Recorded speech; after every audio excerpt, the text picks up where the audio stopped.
ಚಿನ್ನ ತೆಗಿಯಕ್ಕಾಗದಿದ್ರು ಮಣ್ಣಾರು ತೆಗ್ದಿದೀವಲ್ಲ ಅಷ್ಟೇ ಅಲ್ವಾ. ಚಿನ್ನಕ್ಕೆ ಬೆಲೆ ಜಾಸ್ತಿ, ಮಣ್ಣು ಈಸಿಯಾಗಿ ಗೆಲ್ಬೇಕಾದ್ರೆ ನಮ್ಮನೆ ತೋಟದಲ್ಲೂ ಸಿಗುತ್ತಲ್ಲ. ಹಂಗಾಗಿ ನಮ್ಮ ಪ್ರಯತ್ನ ನಾವು ನಮ್ಮ ತಕ್ಕ ಮಟ್ಟಿಗೆ ಮಾಡಿದ್ದೀವಿ ಅನ್ಕೋಬೋದೇನು.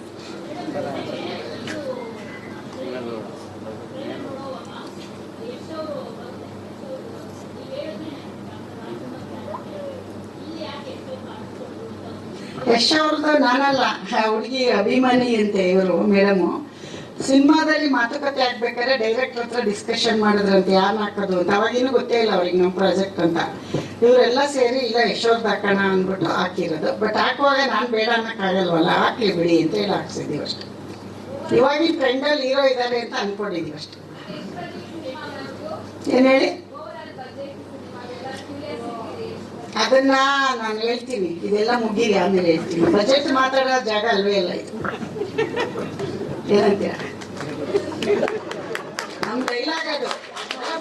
ಬಜೆಟ್ ಮಾತಾಡೋದು ಜಾಗ ಅಲ್ವೇ ಅಲ್ವಲ್ಲ, ಅದೆಲ್ಲ ಹೇಳೋದು ಕೂತ್ಕೊಂಡು ಒಂದ್ಸರಿ ಲೆಕ್ಕ ನೋಡ್ತೀನಿ ಆಮೇಲೆ ಹೇಳ್ತೀನಿ.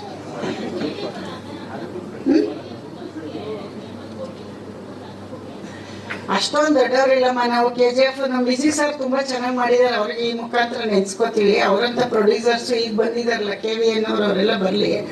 ನಾವು ಅದನ್ನ ನೀವು ಸಿನಿಮಾ ನೋಡಿ ಅಷ್ಟು ಅನ್ಕೊಂಡಿದ್ದೀರಾ ಅಂದ್ರೆ ಅದು ನಿಮ್ ದೊಡ್ಡತನ. ಅಮ್ಮವ್ರು ಇಷ್ಟು ಇಟ್ಟು ಹಾಕಿದ್ದಾರೆ ಅಂತ. ಬಟ್ ಅಷ್ಟೊಂದೆಲ್ಲ ಇಲ್ಲ. ನಾವೇನಂದ್ರೆ ಕಾಟನ್ ಸೀರೆ ಉಟ್ಕೊಂಡ್ರೆ ನಿಮಗೆ ರೇಷ್ಮೆ ಸೀರೆ ತರ ಕಾಣಿಸ್ತಾ ಇರ್ಬೋದು ಅಷ್ಟೇ. ನಾವು ಕಾಟನ್ ಸೀರೆ ಉಟ್ತೀವಿ, ರೇಷ್ಮೆ ಸೀರೆ ಎಲ್ಲ ಉಟ್ಟಷ್ಟು ದೊಡ್ಡವ್ರಿಲ್ಲ. ಆಮೇಲೆ ನೋಡೋಣ ಮುಂದಕ್ಕೆ.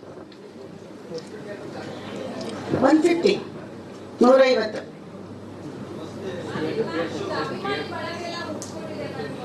ಹೌದಾ, ಒಳ್ಳೇದಲ್ವಮ್ಮ. ಎಲ್ಲರೂ ಬೇಕು ಅಂತ ಏನೇನೋ ಮಾಡ್ತಾರೆ, ನಮಗೆ ಪಾಪ ಬರೀ ಮಾತಾಡಿದ್ಕೆ ಉಟ್ಕೊಂಡವ್ರೆ ಅಂದ್ರೆ ನಾವು ಖುಷಿ ಪಡಬೇಕು. ಏನೇನೋ ಮಾಡ್ತಾರೆ ದಿನ ಬೆಳಗಾದ್ರೆ ಪಾಪ ಜನ. ನಾವು ಸುಮ್ಮನೆ ಒಂದು ಪ್ರೆಸ್ ಮೀಟಲ್ಲಿ ನೀವು ಅಷ್ಟೊಂದು ನಮ್ಮನ್ನು ತಗೊಂಡೋಗಿದ್ದೀರಾ ಅಂದ್ರೆ ಖುಷಿ ಪಡೋ ವಿಷಯ ಅಲ್ವೇನಮ್ಮ. ಯಶೋಧ ಪೂಜಾರಿ ಅಲ್ವಾ? ನನಗೆ ಗೊತ್ತು, ಬಾ ನೀನ್ ಬಾ, ಎಲ್ಲೋಗ್ತೀಯ.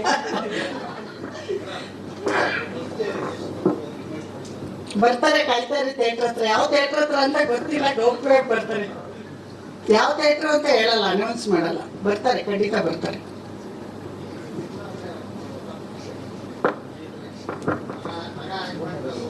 ಹೊಸ ಪ್ರಪಂಚ ಅಲ್ಲ ರೀ. ಮುಂದೆ ಒಂದ್ ತಿಳ್ಕೊಳ್ಳಿ, ಒಂದು ಮುಂದೆ ಒಬ್ರು ಯಾರೋ ಹೋಗ್ತಾ ಇದಾರೆ ಅಂದ್ರೆ ಹಿಂದೆ ನಾವು ಸಾಕಷ್ಟು ಕಷ್ಟಪಟ್ಟಿರ್ತೀವಿ. ಸ್ಕ್ರೀನ್ ಮುಂದೆ ಬಂದ್ರೆ ಮಾತ್ರ ಅಲ್ಲ, ಇದ್ರ ಹಿಂದೆ ಎಷ್ಟು ಟೆಕ್ನಿಷಿಯನ್ ಕೆಲಸ ಮಾಡಿದ್ದಾರೆ ಕಾಣೋದು ನಮ್ಗೆ ಯಾರಲ್ಲಿ ಆಕ್ಟರ್ ಮಾತ್ರ. ಅದ್ರ ಹಿಂದೆ ಟೀ ಕೊಡೋ ಹುಡುಗನಿಂದ ಕಷ್ಟಪಟ್ಟಿರ್ತಾನೆ. ಹಂಗೆ ಮನೇಲಿ ನಾವು ತುಂಬಾ ಕಷ್ಟಪಟ್ಟಿದ್ದೀವಿ. ಆ ಕಷ್ಟ ಇಲ್ಲಿ ಹೇಳಕ್ಕಾಗಲ್ಲ. ಅದನ್ನ ಒಂದ್ಸರಿ ಹಿಸ್ಟ್ರಿ ಮಾಡೋಣ. ನಾವೇನ್ ಕಷ್ಟಪಟ್ವಿ, ನಾವ್ ಹೆಂಗ್ ಬಂದ್ವಿ, ನಾವ್ ಯಾವ ತರ ಈ ಸಿನಿಮಾ ರಂಗಕ್ಕೆ ಕಷ್ಟಪಟ್ಟು ಯಶಾಗಿದ್ದಾನೆ ಅಂತ ಆಮೇಲೆ ಹೇಳೋಣ. ಬಟ್ ಹೊಸ್ತಂತೂ ಅಲ್ಲ, ನಮಗೆ ಬಂದು 25 ವರ್ಷ ಆಯ್ತು. ಎಷ್ಟು ಬಂದಾಗಲೇ ಹಿಂದೆನೆ ಬಂದ್ಬಿಟ್ವಿ. ನಾವು 2000 ರೂಪಾಯಿ ಮನೆ ಬಾಡಿಗೆ ಮಾಡ್ಕೊಂಡು ಅವ್ನು ಹಿಂದೆನೇ ಇದ್ವಿ. ಮೈಸೂರಲ್ಲಿ ದೊಡ್ಡ ಮನೇಲಿ ಇದ್ವಿ, ಆಮೇಲೆ ಚಿಕ್ಕ ಒಂದು ಸಿಂಗಲ್ ರೂಮಲ್ಲಿ ಇದ್ವಿ. ಯಾಕೆ ಹೇಳಿ, ಈ ಮಟ್ಟಕ್ಕೆ ಬರಕ್ಕೆ ಎಷ್ಟು ಅದರಿಂದ ನಮ್ಮ ಶ್ರಮ ಇದೆ. ನಮ್ಮ ಸ್ಟೋರಿ ಕೇಳಿದ್ರೆ ನೀವು ಹಿಸ್ಟ್ರಿ ಬುಕ್ ಮಾಡ್ಬೋದು, ಆಮೇಲೆ ಹೇಳೋಣಂತೆ, ಈಗ ಬೇಡ ಆಯ್ತಾ? ಅದೇ ಮಾಡೋಣ, ಇವತ್ತೇ ಮಾಡ್ಬಿಟ್ರೆ ದುಡ್ಡು ಬೇಡ ಕೊಡ್ತೀರಾ ನಾಳೆನೆ? ಇವತ್ತು ಎಲ್ಲಿಂದ ತರೋಣ? ಫಸ್ಟ್ ಈ ಸಿನಿಮಾ ಮಾಡೋಣ, ಆಮೇಲೆ ಮಾಡೋಣ. ಇಲ್ಲ 150 ಅದೆಲ್ಲ ಈ ಬಿಸ್ನೆಸ್ ಎಲ್ಲ ಇನ್ನೂ ನಾನು ಯೋಚಿಸಿಲ್ಲಮ್ಮ. ಅಷ್ಟೊಂದು ಆತರ ಬೀಳ್ತಾ ಇಲ್ಲ. ಫಸ್ಟ್ ಜನ ಆಡಿಯನ್ಸ್ ತಗೊಳ್ಳಿ ಅಂತೀನಿ. ಬಿಸ್ನೆಸ್ ಬಗ್ಗೆ ತಲೆ ಕೆಡಿಸ್ಕೊಂಡಿಲ್ಲ ಇನ್ನ. ಅಲ್ಲ, ಅಪ್ರೋಚ್ ಮಾಡ್ತಿದ್ದಾರೆ, ನಾವಿನ್ನೂ ರೆಸ್ಪಾನ್ಸ್ ಮಾಡಿಲ್ಲ. ಬೇರೆ ಭಾಷೆಗೆ ಇಲ್ಲಿ ನಮ್ಮವ್ರು ಒಪ್ಕೊಂಡ ಮೇಲೆ ಪ್ಲಾನ್ ಇದೆ. ಫಸ್ಟ್ ಇಲ್ಲಿ ನಮ್ಮವ್ರು ಹೇಗೆ ತಗೊಳ್ತಾರೆ ನೋಡ್ಬಿಟ್ಟು ಆಮೇಲೆ ಎಲ್ಲದಕ್ಕೂ ಆಗಸ್ಟ್ 1 ವಾರ ಆಗ್ಲಿ, ಆಮೇಲೆ ನಾನು ಇನ್ನೊಂದು ಪ್ರೆಸ್ ಮೀಟಲ್ಲಿ ಹೇಳ್ತೀನಿ.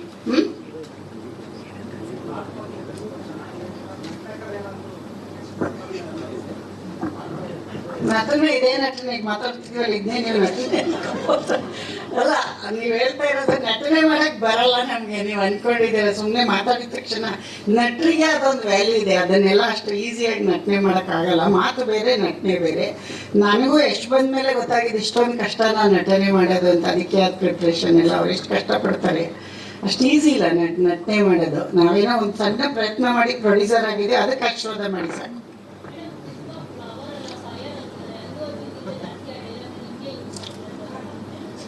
ನೀವು ಆಡಿಯನ್ಸ್ ಹೇಳೋರ್ನ ಕೇಳಿ, ನನಗೇನು ನಂಗೆ ಯಾರು ಹೇಳ್ತಾವ್ರೆ ಅಂತಲೂ ಗೊತ್ತಿಲ್ಲ. ಹೌದಾ? ಇರು ನಿಂಗೆ ಮಾಡ್ತೀನಿ. ಅವಳು ಯಶೋಧ ಪೂಜಾರಿ ಅಲ್ಲಮ್ಮ. ಅವನೆಲ್ಲಿ ನಾನೆಲ್ಲಿ, ಅವನು ಎಷ್ಟು ಹೆಸರು ಮಾಡಿದ್ದಾನೆ. ಅದೇನಾಗಿದೆ ಗೊತ್ತಾ, ಹೂವಿಂದ ನಾರು ಹೋಗುತ್ತಲ್ಲ ಹಂಗೆಲ್ಲ ಅವನ ಜೊತೆ ನನ್ನ ಕರ್ಕೊಂಡು ಹೋಗ್ತಾವ್ರಷ್ಟೇ. ಅದು ಮೊದಲಿಂದ ಕರೀತಾರೆ ಬಿಡಿ, ಮನೇಲೆಲ್ಲ ಮಕ್ಕಳೆಲ್ಲ ಕರೀತಾರೆ. ನನ್ನ ನನ್ನ ಮನೆ ಕೆಲಸದ ಹುಡುಗರೆಲ್ಲ ಬಾಸ್ ಅಂತಿದ್ರು ನನಗೆ. ಈಗ ಯಶಿಗೆ ಬಾಸ್ ಅಂತಾರೆ, ಅದು ಮಾಮೂಲಿ ಇರುತ್ತೆ. ಈಗ ಗೊತ್ತಾಗಿದೆ ನಿಮ್ದಷ್ಟೇ. ಅಷ್ಟೇ ಏನಿಲ್ಲ. ಟ್ಯಾಲೆಂಟ್ ಅಲ್ಲ ಅದು, ಸುಮ್ಮನೆ ಈ ಥರ ಮಾತಾಡಿದ್ದನ್ನೇ ಅಂದ್ಕೊಂಡು. ಟ್ಯಾಲೆಂಟ್ ಅಂದರೆ ಬೇರೆ ಇರುತ್ತೆ ಬಿಡಿ. ಹಾರ್ಡ್ ವರ್ಕ್ ಆಮೇಲೆ ಆರ್ಟಿಸ್ಟ್ ಎಲ್ಲ ಬೈಕತ್ತಾರೆ ನಾನು.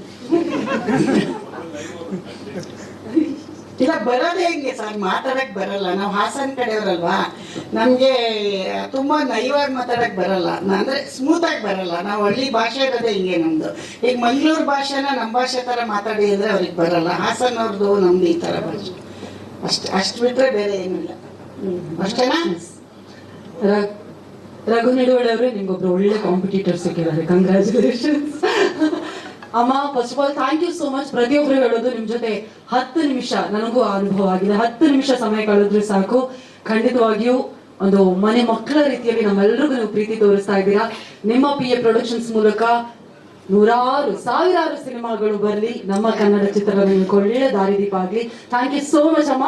ಇದಕ್ಕೆ ನಮ್ಮ ಇಡೀ ಚಿತ್ರತಂಡ ದಯವಿಟ್ಟು ವೇದಿಕೆಗೆ ಬರಬೇಕು ಅಂತ ವಿನಂತಿಸ್ತಾ ಇದ್ದೀನಿ. SSTV ಸಿನಿಮಾ ಜಗತ್ತಿನ ಕ್ಷಣ ಕ್ಷಣದ ಸುದ್ದಿಯೊಂದಿಗೆ.